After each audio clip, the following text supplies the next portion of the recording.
बिस्मिल्लाहिर्रहमानिर्रहीम। अस्सलाम वालेकुम फ्रेंड्स, मैं हूं कामरान नसीम अटालवी और हमेशा की तरह मेरे साथ मेरे प्यारे दोस्त जनाब अदनान आलम साहब मौजूद हैं।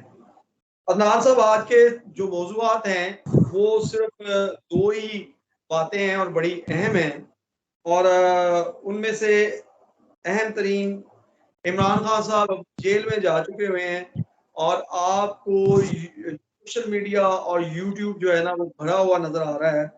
उसमें आपको जो है ना वो ऐसे लग रहा है कि जैसे रिपोर्टर जो हैं वो जेल के अंदर जो है ना वो घुस गए हैं और वो ये खबर ले रही है, मगर ये ऐसा नहीं है।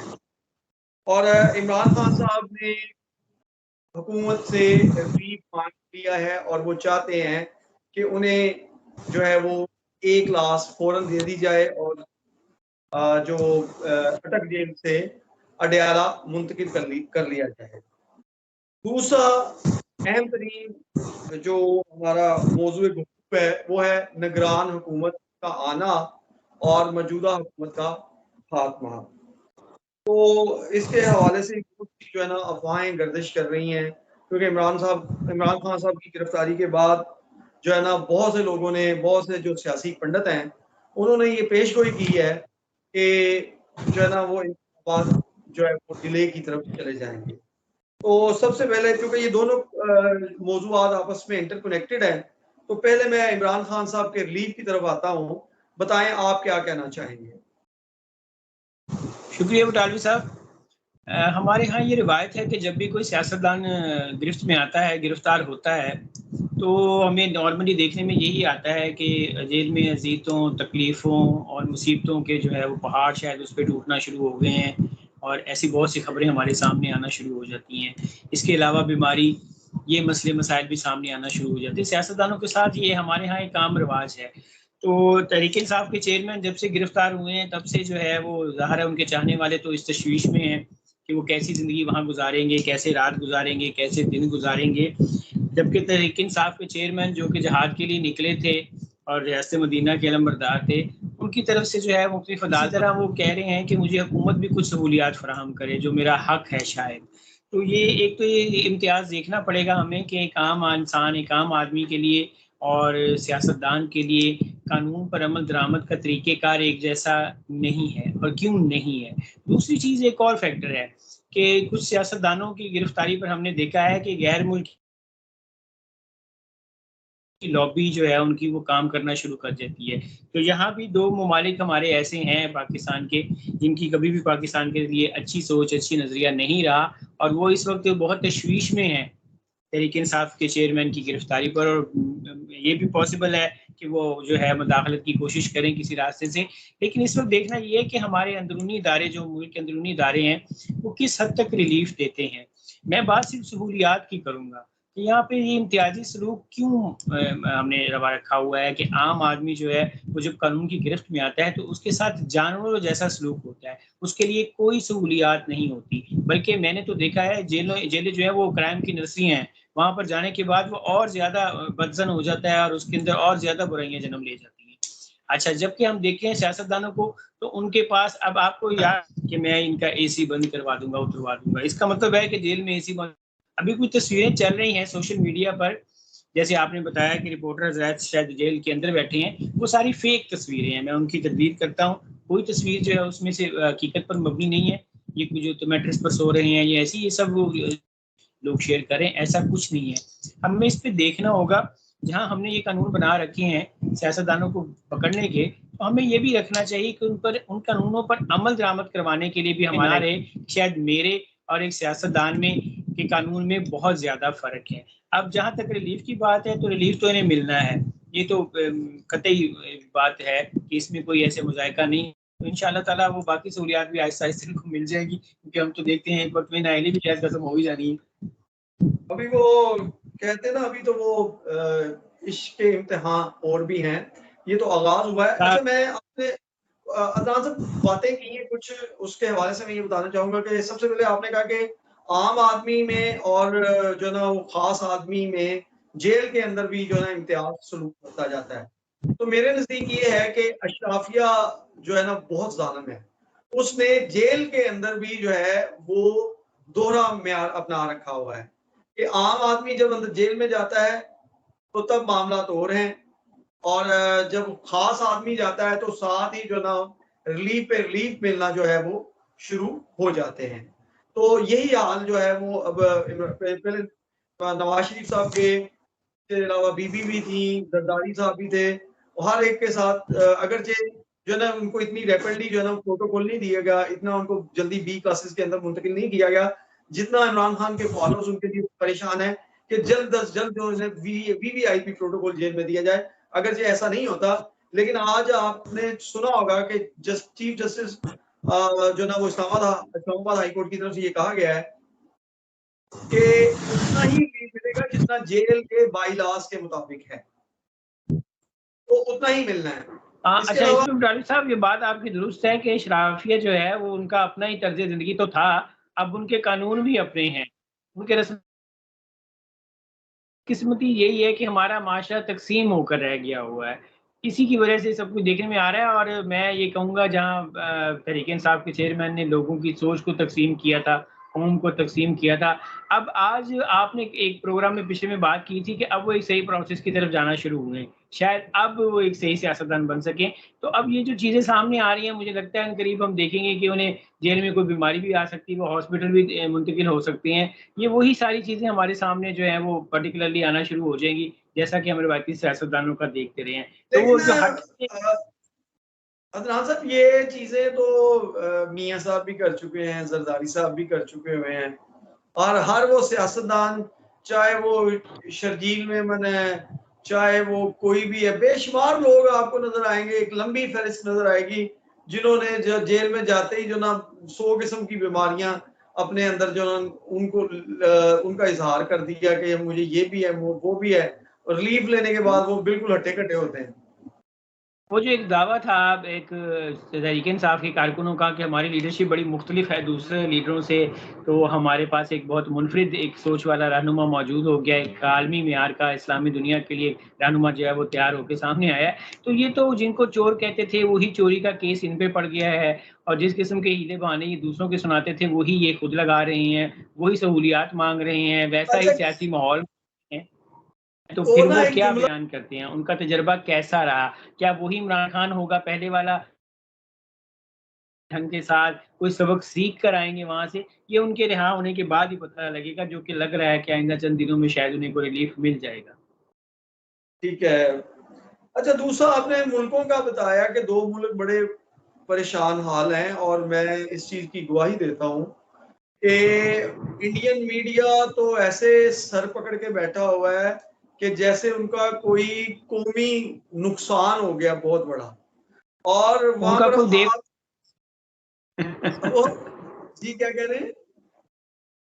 उनका तो कोई देवता नाराज़ हो गया जैसे वो इस तरह परेशान बैठे हैं। बिल्कुल ऐसे ही है। उनका ना एक एनालिस्ट है, मेजर गौरव, और वो गौरव। बहुत एक्टिव है, और उसने मेन स्ट्रीम मीडिया चैनल्स के ऊपर एक दफा ने कई दफा इजहार किया है कि ये तो ऐसा नगीना था कि जो हमारे झंडे के ऊपर अमल पैरा था, तो हमें जो ना हमारा जो ना वो नगीना हमसे छिन गया। वो काम जो आज तक रहा ना कर सकी, इंडियन एजेंसियां ना कर सकी, इंडियन आर्मी ना कर सकी, वो इस इमरान खान अकेले ने पाकिस्तान में बैठकर पाकिस्तान के साथ वो किया है कि हमारे मकासद जो है ना वो पूरे हो गए हैं। डाली साहब, मैं आपकी बात की तौसीक करते हुए बताऊँ आपको कि एक और मुल्क इसराइल भी है। हाँ वहाँ भी जी, बहुत बेचैनी है और वहां पर भी बल्कि कि वो बहुत लास्ट टाइम जब वो उसकी गिरफ्तारी हुई थी और ये मामला चल रहे थे, तो बकायदा इसराइली असम्बली से बयान जारी हुए हैं, और यूनाइटेड नेशन के अंदर जो इनके मंदूब बैठे हुए हैं उन्होंने इमरान खान की बात की है।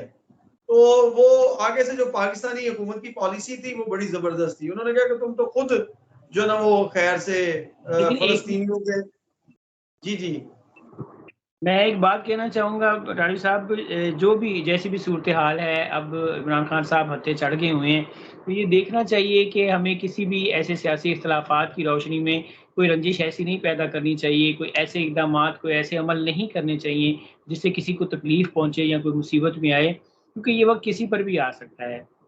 इसलिए हमें अपनी सियासी अदावत को जो है अपनी ज़ाती अदावत में नहीं बदलना चाहिए। कानूनी हक जो है वो सबको देना चाहिए, कानूनी हक मिलना चाहिए। चलें ठीक है।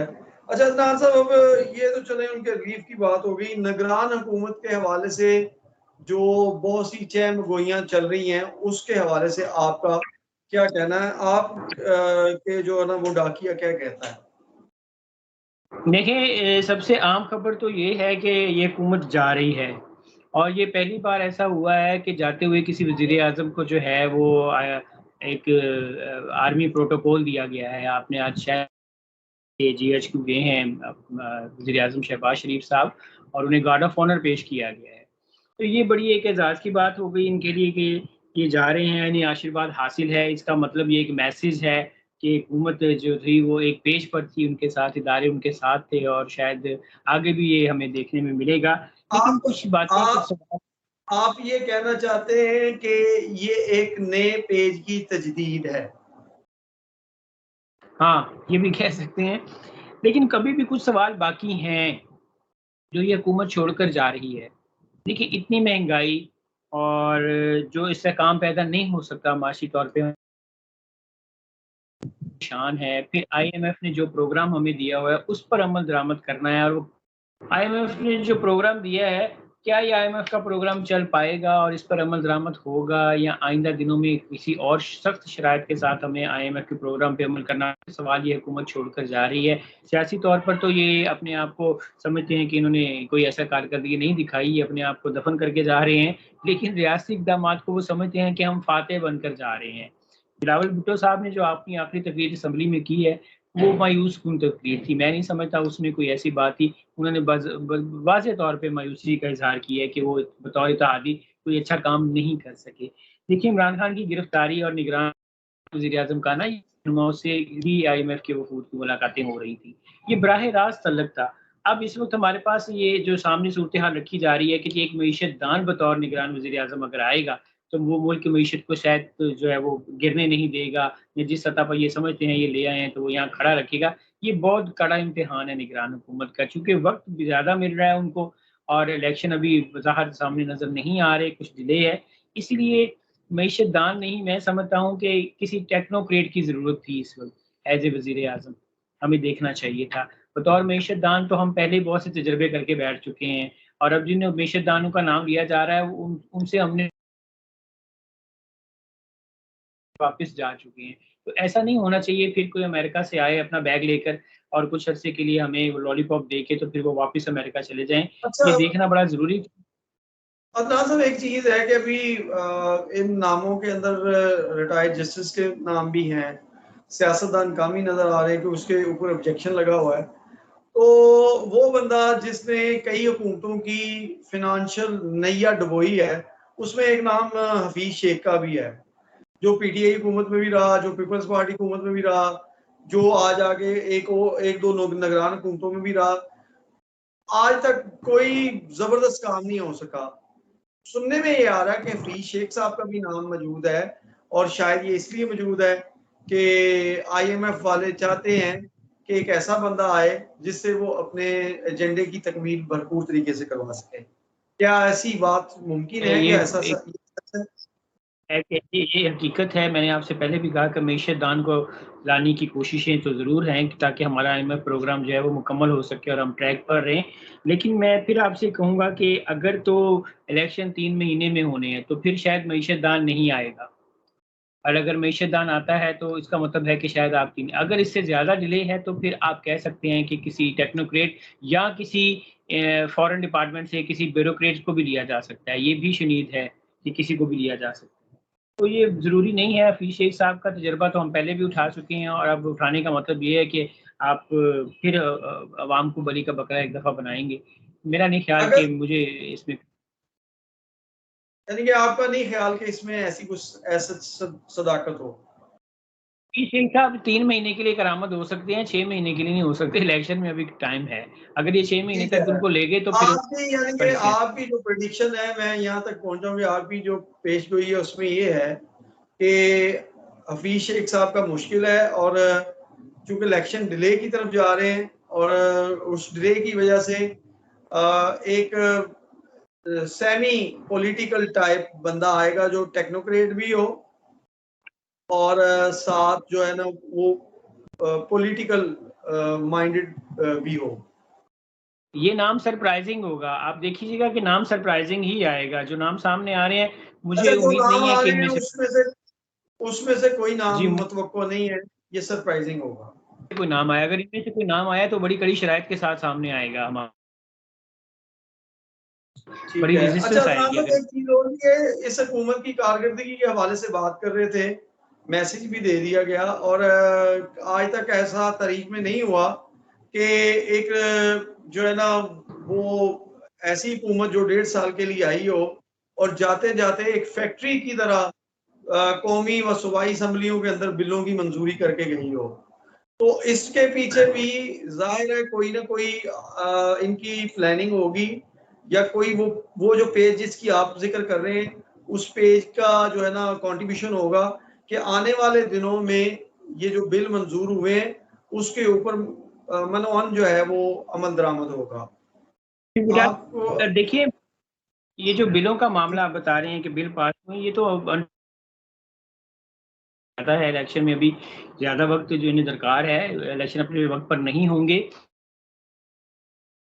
हुकूमत ना कर पाती और ये असम्बली से ही मंजूर होना ज़रूरी थे, क्योंकि उस सूरत में असम्बली मौजूद नहीं होनी थी, इसलिए इन बिलों को जो है किया गया। बाकी इस हुकूमत की कारकर्दगी का अंदाज़ा तो मेरा ख्याल है इस बात से ही लगाना पड़ेगा कि जाते हुए गार्ड ऑफ ऑनर पेश कर दिया गया है, तो यही कारकर्दगी दिखानी होती है, इसके अलावा तो और कोई कारकर्दगी नहीं है जो मैं पेश कर सकूँ या बयान कर सकूँ। यानी कि थपकी मिल गई है और आने वाले नताइज का ये जो गार्ड ऑफ ऑनर है ये शाखसाना है। बिल्कुल, बिल्कुल सही कहा आपने, बिल्कुल दुरुस्त फरमाया आपने। जी अदनान भाई, टाइम ओवर हो चुका है और आज का मौजू को हम मौजूआत को यहीं पे ख़त्म करते हैं और इंशाअल्लाह ताला नए जो है ना एपिसोड के साथ अगली बार मुलाकात होगी। और जाने से पहले मैं आपसे आज का पैगाम लेना चाहूँगा। जी, बटालवी साहब, मेरा नाज़रीन के लिए पैगाम है कि इसी तरह हमारा प्रोग्राम देखते रहें, अपनी राय दें और हमें तजावीज़ दें, अपना फ़ीडबैक दें। आपका फ़ीडबैक तब्दीलियाँ भी देखेंगे और इंशाअल्लाह ताला हम आपके लिए बेहतरीन से बेहतरीन खबर और सही तज्ज़िये के साथ पेश करेंगे, जिसमें कि आप किसी ज़हनी हिजान में मुब्तला नहीं होंगे, बल्कि आपके लिए सोच की नई राहें खुलेंगी। मेरे बटालवी साहब, मेरा पैगाम सबके लिए है, प्यार से प्यार पैदा होता है, प्यार बाँटें, ये एक ऐसा खज़ाना है जो किसी से कीमतन नहीं लेना पड़ता। ये मुफ्त तक़सीम करें और ये 3 गुना होकर वापस आता है। बहुत शुक्रिया। जी बहुत शुक्रिया, थैंक यू।